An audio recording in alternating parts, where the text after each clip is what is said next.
Saudações, amigos e alunos do NEAF, tudo bem com vocês? Começando mais um Top Atualidades, que você já está vendo aí na sua telinha.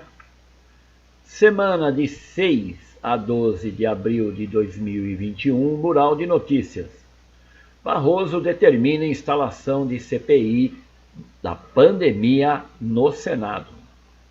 Dr. Jairinho está preso na mesma cela onde Fabrício Queiroz esteve. Morre o príncipe Felipe, militar que se adaptou ao papel de coadjuvante da rainha da Inglaterra. Risco de guerra?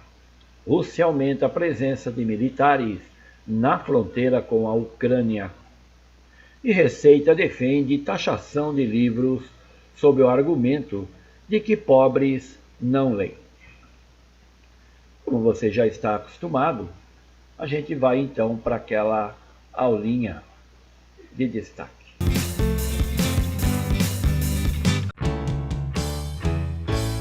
Então vamos para aquela aula de destaque, candidato.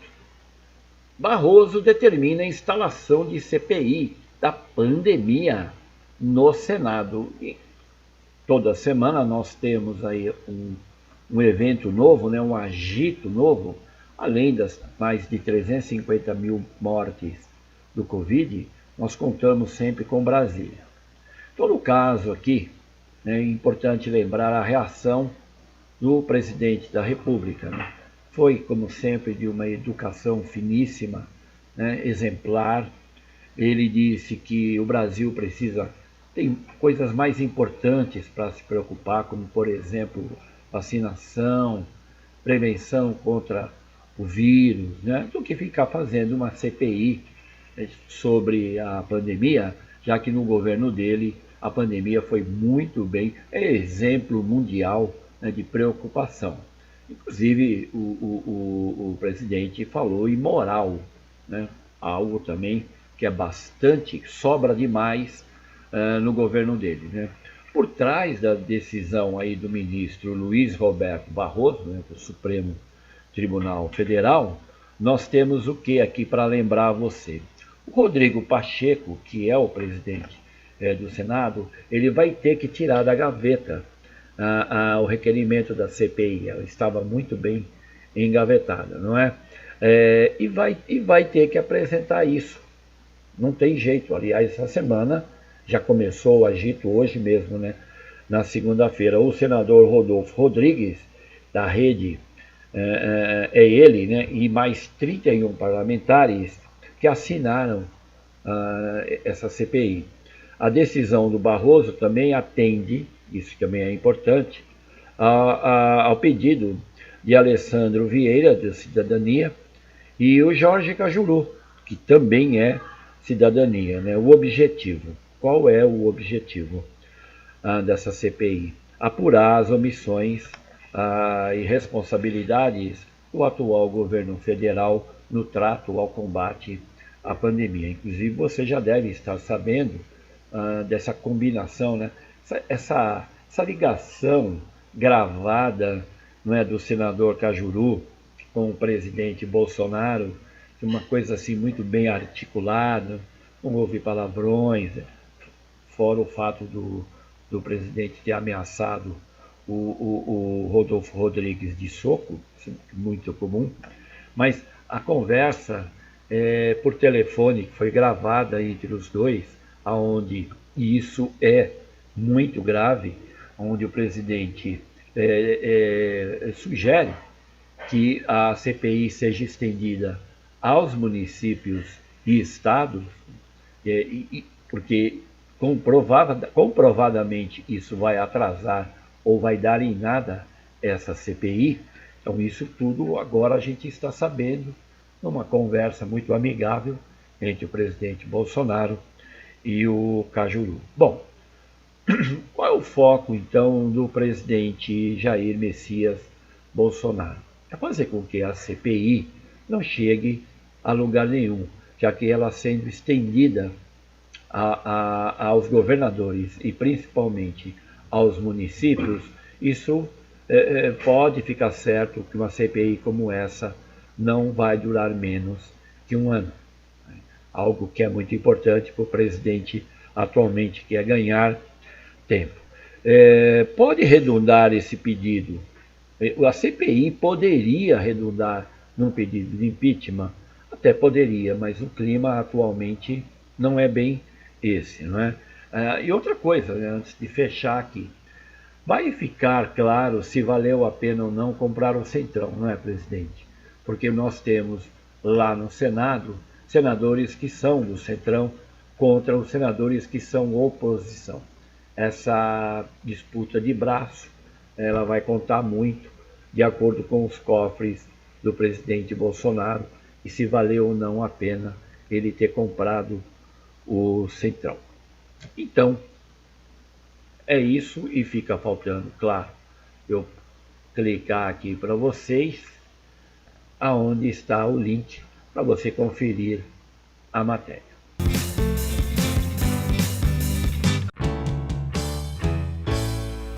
E continuando o nosso top atualidades, Dr. Jairinho está preso na mesma cela onde Fabrício Queiroz esteve.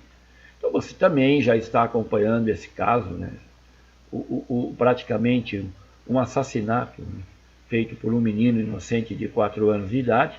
O senhor Dr. Jairinho, que é formado em medicina, mas nunca exerceu, também é coronel da Polícia Militar, né, lotado ali da região de Bangu, que é onde ele praticamente construiu o seu império político, né, cuja plataforma, ele que já foi eleito 5 vezes, inclusive membro do Conselho de Ética, muito bonito, né?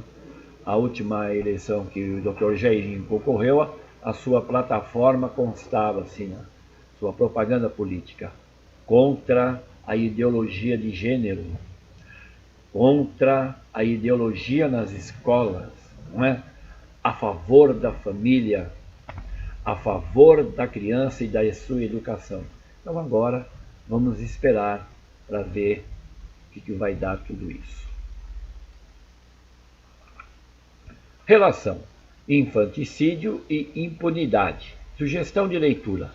Com reduto político em Bangu, Dr. Jairinho foi o 16º vereador mais votado do Rio de Janeiro.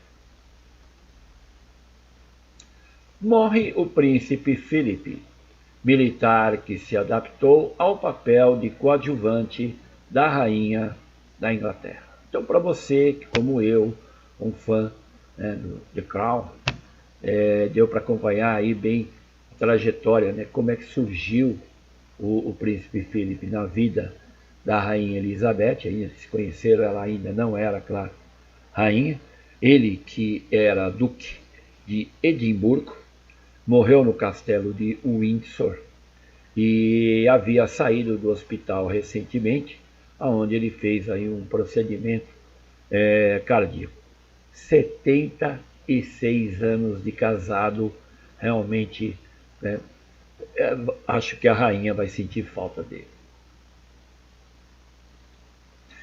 Relação: família real britânica e sucessão ao trono real. Sugestão de leitura: de parentes nazistas à morte da princesa Diana. 5 polêmicas de Philip, marido de Elizabeth II. Risco de guerra: Rússia aumenta a presença de militares na fronteira com a Ucrânia. Então, a Ucrânia, que está dentro do círculo geopolítico da Rússia, isso desde o início do século XX, né, quando era a União Soviética. É claro que um risco de guerra é mínimo, mas ele é real.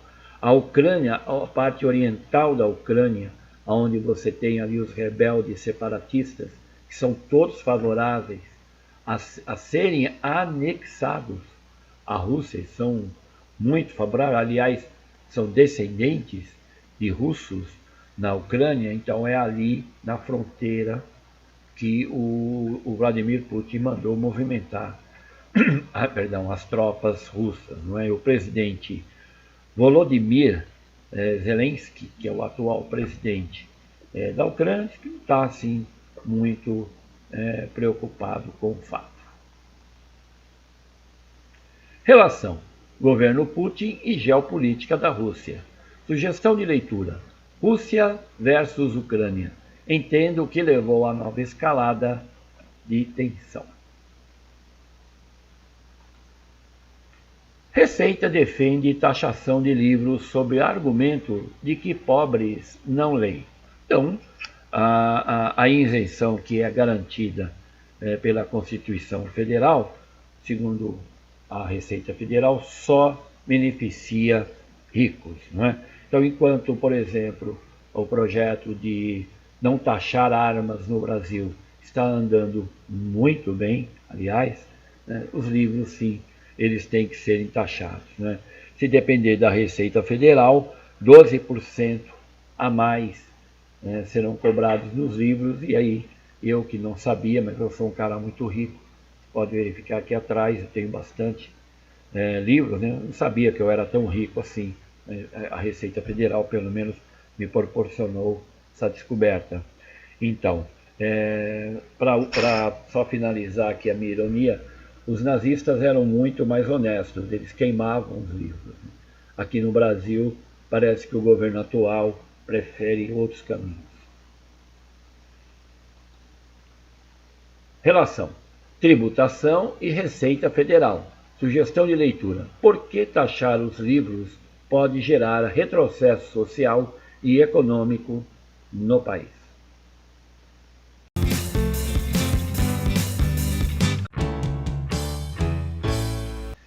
E vamos então à solução do desafio da semana passada. Se você não sabe qual é o desafio, candidato, ele está aí na sua telinha. E eu espero que você tenha escolhido a alternativa A, não é? A conferência sobre o clima COP26, que deveria ser celebrada na cidade escocesa de Glasgow, agora em novembro. E ela foi adiada por causa da pandemia do novo coronavírus, né? Isso foi anunciado pelo governo britânico.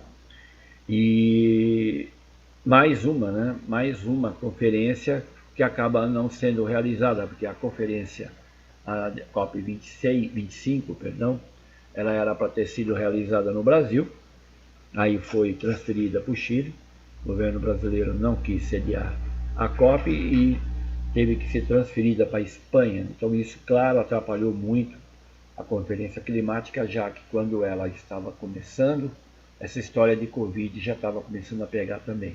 Mas a desse ano, a COP26, ela realmente foi cancelada. Então, alternativa A. E vamos ao desafio dessa semana. A empresa diz ter realizado uma série de tratativas para o fornecimento do imunizante ao Brasil, mas até o momento nenhum contrato foi assinado. Além da proposta de agosto, outras duas já foram apresentadas. Países como Estados Unidos, Japão, Israel, Canadá, Reino Unido, Austrália, México, Equador, Chile, Costa Rica, Colômbia e Panamá, assim como a União Europeia e outros países, garantiram um quantitativo de doses para dar início à imunização de suas populações, por meio de acordo que engloba as mesmas cláusulas apresentadas ao Brasil, diz trecho do comunicado. O laboratório em questão seria A. Pfizer, B. Sinovac, C. Moderna, D. Gamaleya, ou E. AstraZeneca. E assim termina mais esse Top Atualidades, que foi de 6 a 12 de abril de 2021, esperando que você tenha gostado e que continue a ser útil seus estudos, no geral, aí para ajudar você a ficar em casa se cuidando. Prometendo voltar a semana que vem. Até lá. Saudações, amigos e alunos do NEAF. Vamos lá, gostou do vídeo? Vamos se inscrever aqui no canal de atualidades do NEAF. E aí, você não só dá um sininho aqui pra gente, como se inscreve para receber o nosso material de atualidades. Beleza? Grande abraço, até!